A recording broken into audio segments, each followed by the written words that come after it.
Merci Bandeko. Écoutez, vérifiez et témoignez les comptes rendus de Fumotot, géniteur de la troisième voie, porte-parole de la dynamique de l'opposition non institutionnelle donnée en sigle. Bandeko Nangai ba Congolais. Ya Kinshasa, ya diaspora, mpe ya ba province. Boyoka, botala, mpe botalisa, compte rendu ya mwana musala, azali koya kopesa na bakonzi na ye. Mwana musala ezali ngai Fumotot, bakonzi ezali ba Congolais, oyo bapona ngai te, kasi nga moko na mipona pona salela bango. Tout cela qui engagement, ezate bino batu botinda nga na sala engagement wana. Nga moko na lobaki ke na kokende na concertation. Mpe na kokende koloba Congo les idées avec vérité, franchise. Pe ndenge na kei na kosimba mbongo na bango te. Pe ndenge na kei na kobomba likambo te, pe na kokanga monoko ya ngai te. Makambo nyonso bato bakanisi ke koloba mate, ngai na koloba yango. Mpe na lobaki ete chaque fois soki na uti kuna na koya kopesa bino compte rendu. Compte rendu nde na koyebisa bino ndenge tokotaki, nini tosololaki, nini toyokanaki. Lokola lelo na kendeki, lelo tozali le 9 septembre bongo 2013. Et c'est qu'on a kopesa compte rendu na moto ya lingi koyeba ndenge nini masolo yango eza koleka mosala nini Fumotot tozokende kosala mpo ete to ya kotala na sima ba concertation soki Fumotot akosaki peuple congolais ngai na beti loboko na tolo na obi nyonso na kosala yango avec projet, programme et compromis na peuple congolais. Pe likambo nyonso na kolingana sala na kobanga opinion te, po leader abanga opinion te. Leader azalinde moto a créer opinion, moto abebisa opinion ya mabe, pe moto a tia opinion ya malamu. Nazana posa te bato bandi mana kende, to baboya na kende. Na posa bato batala o na memi, ba sembola yango soki eza mabe, ba renforcer yango soki eza malamu. Kasi bato balinga te, ngai na mipona mosali ya peuple congolais. Il y a diaspora, il y a Kinshasa, il y a province. En cette qualité-là, ndena yesikoyo, kolobanabino, ndenge elekaki. Ordre du jour, il y a compte rendu nabiso. Plénière, il y a lelo israélien axé sur présentation, il y a règlement intérieur, il y a concertation nationale. Plénière, israélien qui prévu na 10 heures, plénière et que 10 heures juste, et que Kobanda na 11h45 constat liboso Congolais akobongate pona nini Congolais yebite ke temps ezali capital ezali facteur pe ezali ressources ya développement ezala cérémonie ouverture ezala na auto bandi en tout cas o etali temps en tout cas bango ba kipe nango tenté omoni sikoyo ke atane balobi 15 jours et kosuka na 15 jours te parce que depuis le 7 fungomaki tisikoyo rien n'est encore fait. Tokobonga mukolo toko considérer aussi le temps comme facteur capital et ressources pour se développer constat liboso esengeli boyeba. Kasi sima ya kokota na kati ya salle tomonaki bongo présidium o ezali na Mese Minaku et Mese Kengo balekaki liboso pona kotalisa biso ba règlement intérieur. Kasi bango te batu batangi yango na kokamwa coordonnateur adjoint professeur Ngondankoyi comité technique yebongonde aleki asali lecture ya règlement intérieur. Balobi objet nango ezali di réunion ya ba congolais pona ko créer cohésion nationale. Batangi yango bakei nango ti na suka. Mais loko tokame bandeko bobengi bato na plénière bo présenter yango règlement intérieur. Tomoni yango na misote batangeli biso lokola bana mike bato bayebi kotanga te na sima ya kotangela biso batuni te même qui sont pour qui sont contre séance levée politicien mongo opposition tomboli loboko bo ete akoka koloba te okoloba te alors ngana kopesa réseau te pona nini protocole et prévoit que loko wana te mais normalement il fallait pas tout na biso est-ce que bondimi yango te bake na biso ndenge wana. Alors sikoyo biso pe awa esika na exercice na livra qui peut impression na ngana ba journaliste habité lolenge ya kosala wana toboyi yango. Mais sikoyo lié muto talo bana bimi na kei ngana sukaki wana te po ngai na lobi boye ndenge Nelson Mandela alobaki ke esika nyonso bakokende koloba pona Afrique du Sud bango il faut bazala wana bato ANC parce que selon ye et cela est vrai tout ce qui se dit sans eux est contre eux et l'Afrique du Sud ngai pe na lobby esika nyonso bakokende lobela Congo na kati ya Congo na Afrique pe mokili mobimba biso photos za la wana po jamais yo moboto zomona nkoya koti na mwana ndako oyebi kaso kende kubuma ye oloba nkoyi wana yebi makambo ezala kama be akokende ka kubuma mwana wana ngana kota na kokota te na tikalika libanda basila na kuna. C'est le comportement de ceux qui pensent que bazo kende kubuma Congo tokokota te on a peur d'être corrompu. Moi je ne peux pas avoir peur d'être corrompu parce que pour yo pour de la corrompu yo pour moko fondima. Alors on découvre na suka ki wana te na la politique à chaise vide te na pe la politique à chaise complète biso la troisième voie ngai mutufu mutoto o tumoli Congo o tumoli ngai na kobundisa yo lokola ndeko mwana somi alobai mukolo wana ata koza munene pope za 95 kilo soso akobanga yote ko ya kocho manzaka malgré kazana makasi te koleka yo po simbi bana na ye eza bongo image ngana mona ka Congo ozala munene bozala ebele bozala muke bo bato moso azoloba bino muke bokosala nini osimbi Congo bozala ebele te biso tokokoma wana po koyeba ke eloko na simbi eza ya bato yango wana ndeko ngana bimaki te tosilisi bayebisi biso to remplir fiche po ete ba repartir biso na makambo etali groupe thématique tosisi ko remplir fiche yango ezalaki nini po baya koloba na mino teke na signaki likambo moko ezalaki kaka opesi identité na yo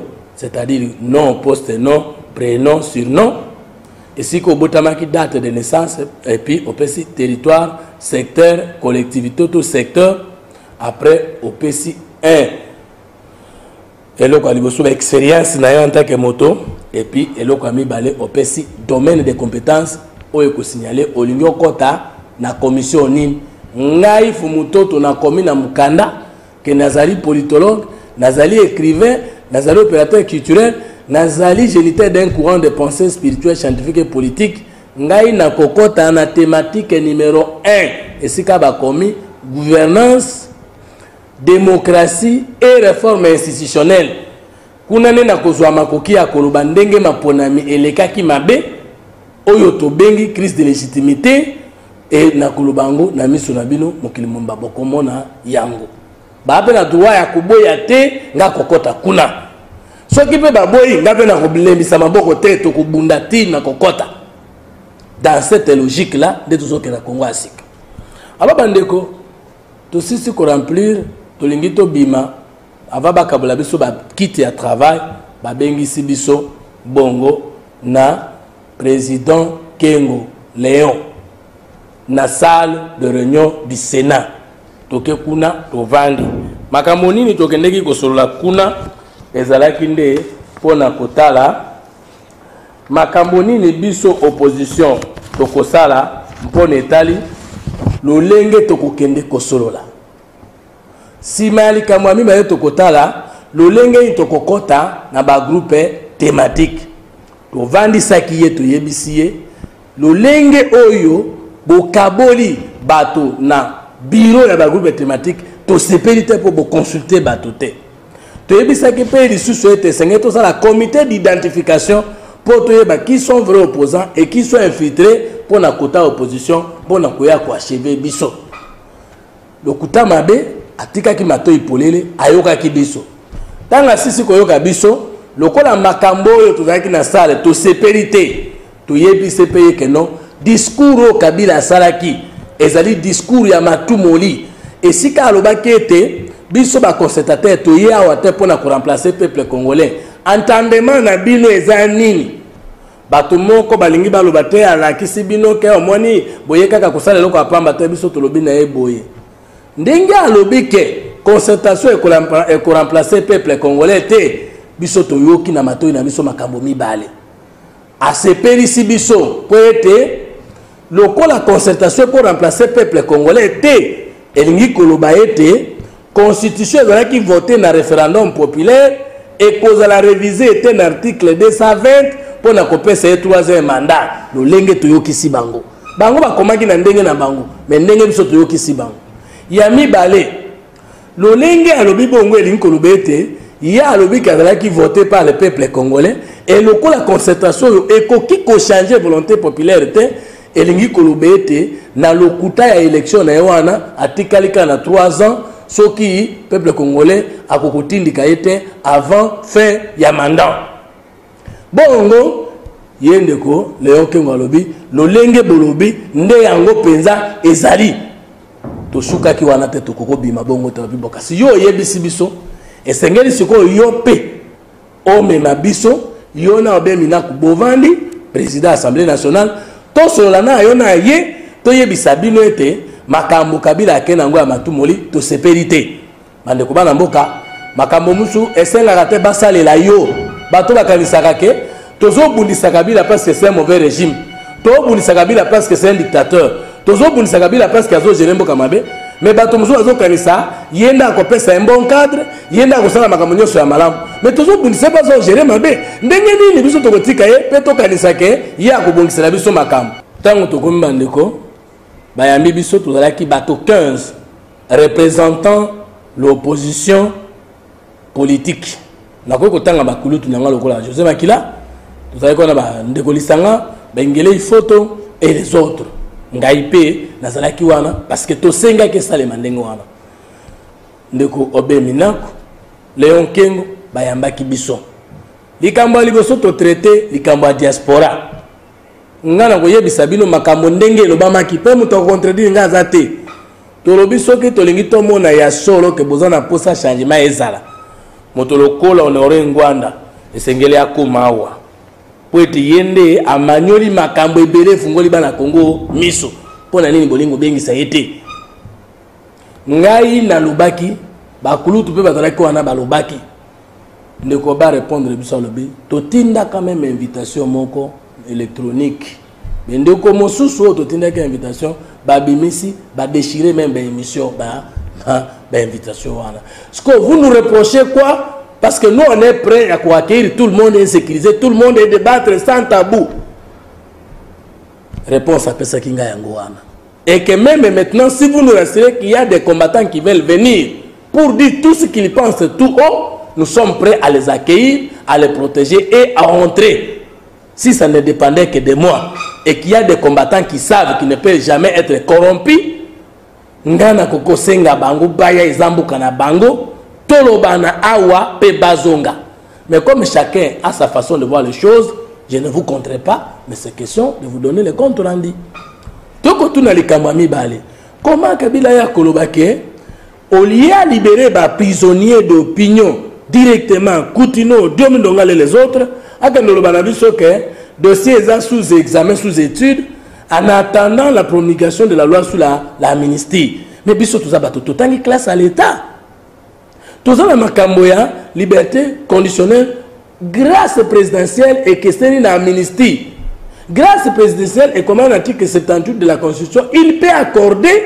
sans cause de la loi sur l'amnistie et puis hier il y a un discours d'ouverture il a fallu hier ça qui déjà ordonnance il y a libérer bato wana ndenge nini hier il y a une ouverture kola kalisusu biso alors que toi pour ça tomona bato libanda ça c'est moi hein? Parce que nga c'est comme ça ce que je dois vous dire j'ai été étonné et surpris la capacité d'écoute la disponibilité et climat dans lequel ndeko Kengo na ndeko Be bayambaki biso to sololi na bango balobi il n'y a pas de doute et sengeli ba liberté de ba leader d'opinion babima bazala libanda biso pe to lobi to pesi bino ngonga muke soki babimi te alors tokozala malonga na bino te bango pe balobi bakosala yango lelo soki to longi continue abimi libanda Diomindonga la arrêté injustement abimi libanda ezali déjà victoire à opposition peut être na 4 ordonnances na ye libération à prisonniers de l'opinion exacté. Na 4 ordonnances de comité de contact et comité préparatoire exacté. Na 4 ordonnances ba revendication to sali ezalité. To sololi, to échanger, to sololi pe to yebisi bango. Bato a comité préparatoire. Pona nini bino te bokoki kokende kokutana na bakulutu na biso pe bande ko mosusu o ba moni ete lolenge boke na ba consultation ezali mabe. Balaki pe biso pe to initier programme pe moi idée to ko soumettre bango pour être ensemble to kende liboso. Bandeko to sisi ko solola. Na mona ki enzairi ba pesi mutute. Depuis to bandaki samedi tisiko na mona ata mutu moko ta $50. Non seulement ngai peut-être les cas à mon ici. Donc du moins jusque là. Ndenge to yoka ki perdien me kozala soki $500. En tout cas ndenge to yoka ki débat ezali perdien meza autour soki ya $50 à $100. Kutu bato musu bato mboki me misala minene ko kopesa bato ndenge nini mbongo ekozala mukeboy. Omoni ke ba réaction tozo sala et qui peut changer les choses. Donc il ne fallait pas continuer à penser que tous les Congolais sont colonisables. Alors tobimi wana totikali na bakulutu na biso oyo bazali ba ingele ifo tonde na utekoloba ba makila et les autres to sangisi makanisi ndenge nini toko ko sala poete ba concertation oyo ekoka kopesa biso masolo. Bomona ki bino moko ndenge na kotaki na retard nakutana ki na ba doléance dans cela bomonaki un peu tango na bimi nakutani pe na ba journaliste makambo pe na lobaki na bango loboko likolo motema public kinois balandi yango bino wana poto bolanda yango ngai musai na bino compte rendu ya marche na ngana parlement esuki na kendeki na 10h na zongaki na 17h na trahir te du moins pona période ya samedi ti lundi. Pour la bino bateau au boyebi qui n'a pas moi musala na bino tala oliena kende ndako directement esika Congo mikili ezali na esika parlement ezali peza moi musika kuna na lingwala na awa na ville na immeuble nouvelle galerie présidentielle malgré que na lembi na za kao na bengi bato ya Congo mikili ndeko na biso CP na ebisi bande kubokende te mwana musala apesa compte rendu bongo akende o sepeli renforcer soutien na epana ngai o sepeli te yebisa ngai nini olingi na sala kasi ngai na sima na miponi kozala mwana musala na bino na bondi mangai bondi mangai te ngana kosalela ekolo na ngai olingo za membre ya 3e voie e bongo ko benga biso na 09 98 10 99 05 olingi ozala pe comme fondateur ya 3e voie oko contacter biso na www.3e voie RDC anemo en toutes lettres minuscules voie avec e à la fin VOIE et bongo ko komela ngai na 3e voie @yahoo.fr 3e voie toutes lettres à minuscules bande ko ngai tozo linga to créer une nouvelle classe politique et à facilité mais nous avons l'obligation de délivrer notre peuple. Nous avons démontré que pour nous soutenir, les gens qui n'ont pas contre Randi, bongo nazongi sibino. Matondo bino bato zingonga muke to ebele ya kolanda ngai donc ba suggestion na bino na pesa ki numéro de téléphone na uti ko dicter ezali numéro de succession botu na bande ko nyonso babengi je les reçois ngai moko lokola to kosola makambo ya mboka ozani idée ozani pensée tindela ngai ozana dossier tindela ngai ngai na komeka pe ngai na kobima te ngai na kokende ti suka sans kozwa mbongo sans kotrahir mais na kozonga maboko pamba te il faut kata muke emona na po yeba nete mibali bazalaki wana matondo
Maman Django. Mais banani bazokufa na mboko. Basoda. Ba veve oyo bana o batondi bashege na mboko. Bama bakolo bana bango. Tosenge ki ba mama oyo. Ifo bayeba bango. Bale bapesa bango identité na bango. Bako bako bimisa bango na ka. Hein? Bakongola bana na bango baza na barabara. Soki oyo bakipe ba mama. Bako kongola bana bango baza na barabara. Bazongi na bango na bandako na bango. Boza na kati ya structure nini? Toza na kati ya bapesa biso pona moni awa fédération organisation non gouvernementale ASBEL, Fédération nationale des associations de veuves, orphelins, militaires et civils du Congo. Donc l'association na bino mutu moko te akoti. Ata mutu moko te. Bokotaki ba démarche nyonso. Ba démarche nyonso na tomoni.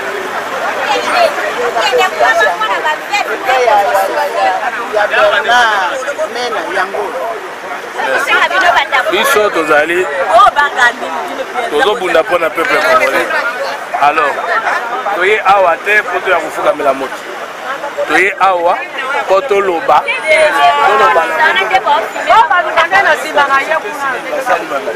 na liste na biso opposition na parlons pas ya bango moko majorité balote monétaire toyebi te ndenge basali makambo oyo tokoloba yango oyo soki baboyi po tolobaki inclusivité elingi oloba bato nyonso baza na organisation oyo eyebani na leta mpe bakosaki mikanda na bango ifo bazala lelo diaspora bavimbisi ekoma ebele toza kobunda awa nde basoda bazokufa liboso tokoki kondima biloko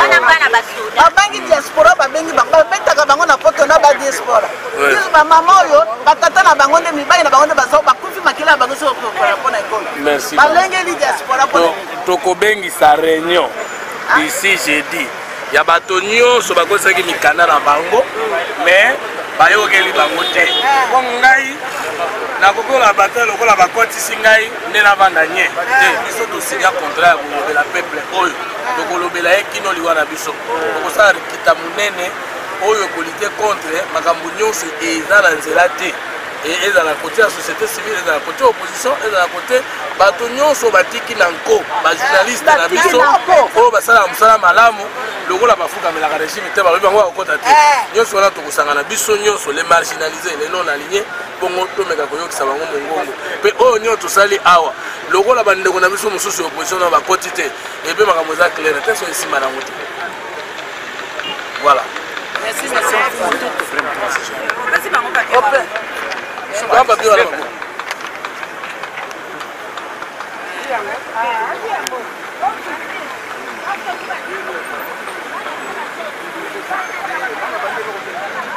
Les travaux ne commencent même pas.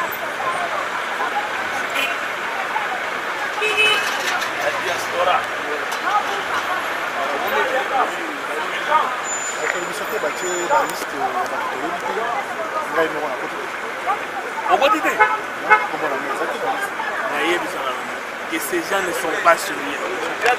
Là, on a une liste à donner. On a une liste à Bangadi. Presque 8 personnes à 7. On a une liste claire. Et ce que ça nous a envoyé de sa mission. Tout ça, là, c'est collectif. Il y a une réaction contre toutes les injustices. Pour plus de rien, on a besoin de la musique. Jamais. Mais il y a une chose, il y a une chose. Non, 47 wana, les amis, na bateau, bango bati. Donc, nous avons dit 41 personnes. Et puis 47 personnes. Donc, normalement, sur les 47, nous tous, nous devons nous trouver dedans. On a vu les noms. Par personnalité, par composante, par personnalité, donc c'est un peu...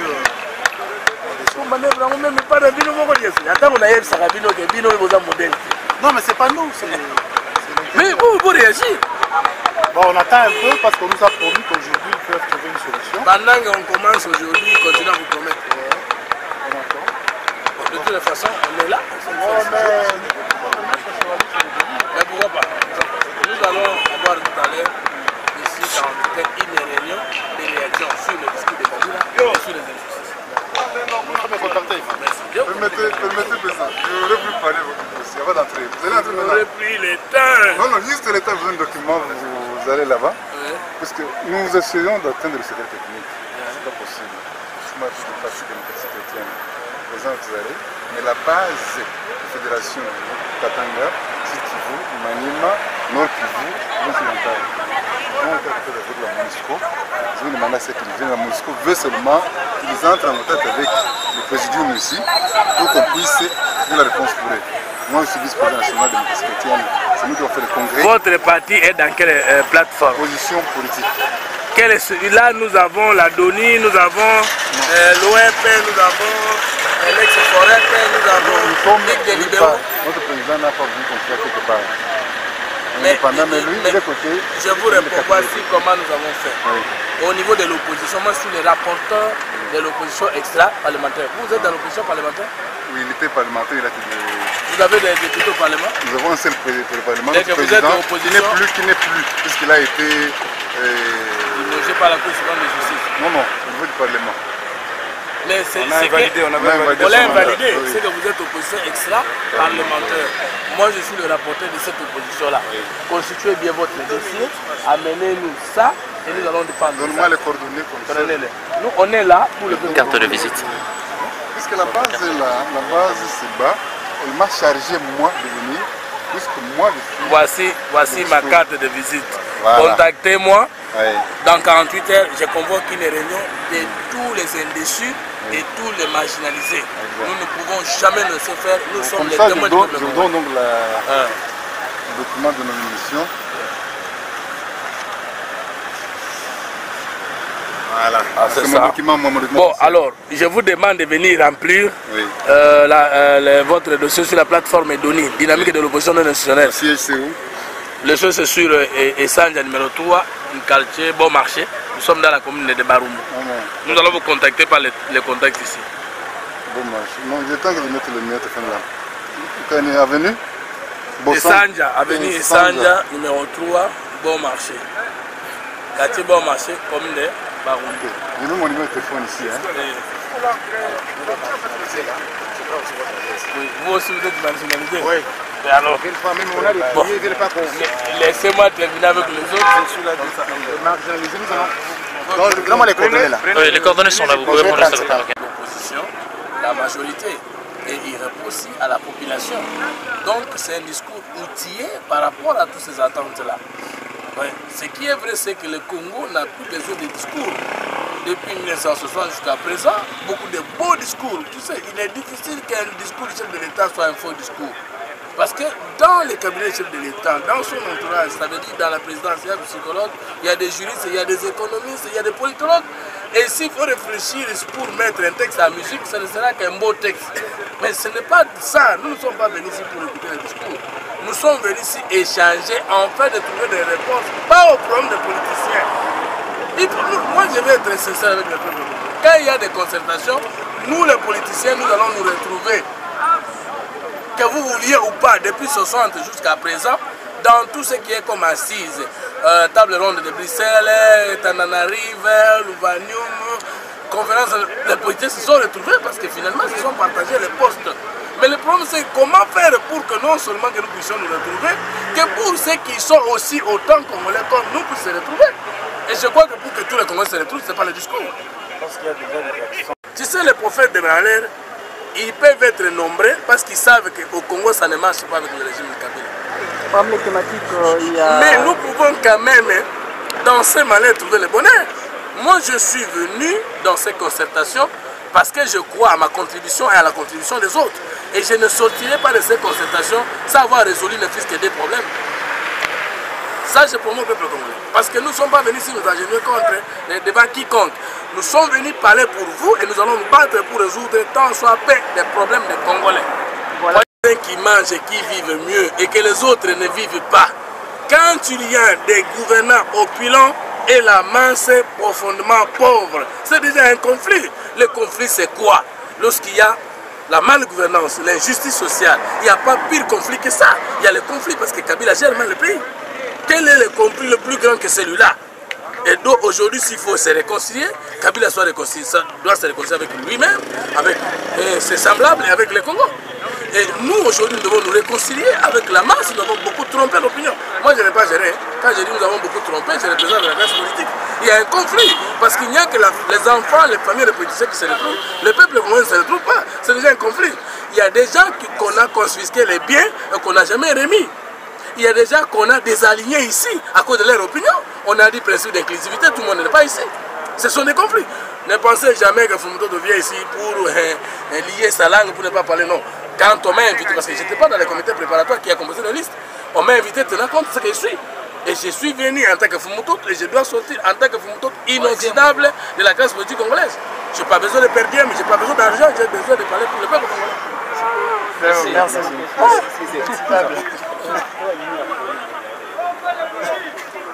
Ingala estenga la sous koda de kokene.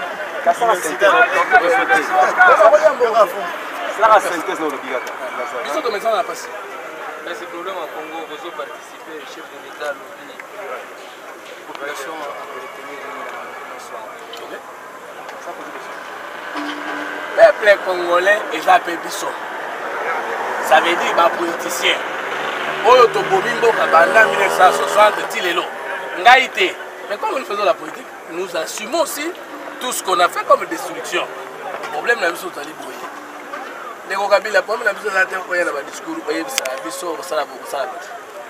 il n'y a pas de confusion entre grâce présidentielle, Ngolu et Mokonzi Mboka, na amnistie. Ngolu et Mokonzi Mboka est même sans loi amnistie. Mais parce que bateau va libérer sous liberté conditionnelle et bako kangabango pe lobby, c'est alors que nous avons besoin il y a amnistie. Mais pour qu'abimisa bango esengana no tête de l'amnistie. Et to boy te ba ko bimisa bango na suka.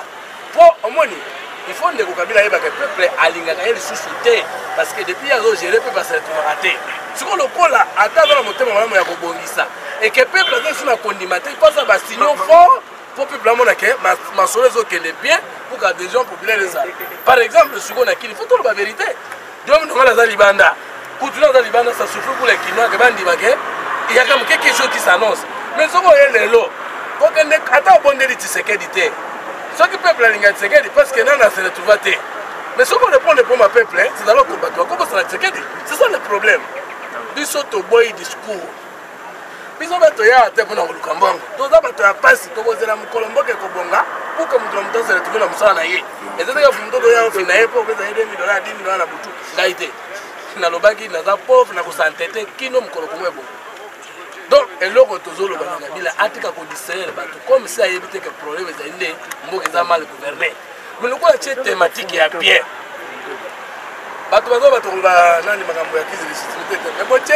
Thématique à démocratie, bonne gouvernance. Quand on est la démocratie, on va vote. Dès qu'on va voter, on va voter les gars. Mais le quoi est clairement, sans ciseaux. Il y a une résolution pour résoudre le problème, il y a fonctionnaire, il y a militaire. Pour bangir ça, nous allons pas se tuer au Faka. Mais tout sur la bien, pour mourir. Et nous sommes libres pour changer. lui aussi est libre de changer. Mais seulement dans le peuple congolais. Ngai na kendeki lelo parce que na baki na bino likambo nyonso kolega na koya koyebisa bino. Na kendeki lelo na babengani Presidium.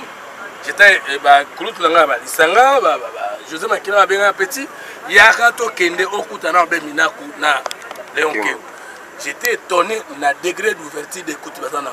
Et ceux qui ba cosité niveau ba solo na ngai parce que na toutaki bango ba question kana tout sur la.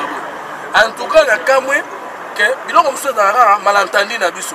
Mais so pendant ba répondre nga na mituna na nga na degré ya attente bazana ngo na souplesse bazaki na ngo na koyoka biso. En tout cas, la prophète de Malé va regretter. Parce que bango va moudissa Congo libéra. Mais biso toya ko na usalaté. Na bata majorité, na biso opposition, toza batu. Moto ko bisango, oya ko bonisa Congolais aux Angolais té. Ako da pero pété, et ko da Congolais. Mais ngana za parmi bato ba yepona ko bonisa Congo. Peu beaucoup moins. Bato on peut pas contre la constatation, bato on va gagner changement. Yo, pas de misa bango pas ça. Na kwa ko le ba wa. Pesa la wotila. Habari. D'accord. Bato bakaisi que tu as beaucoup de confiance. Tu as beaucoup de bataille. Là, on a eu des batailles. On a eu le gouvernement. Alors, on va suivre.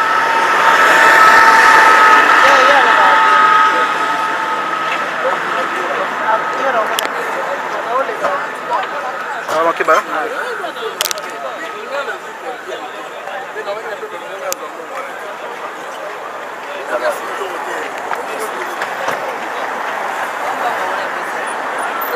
Yes,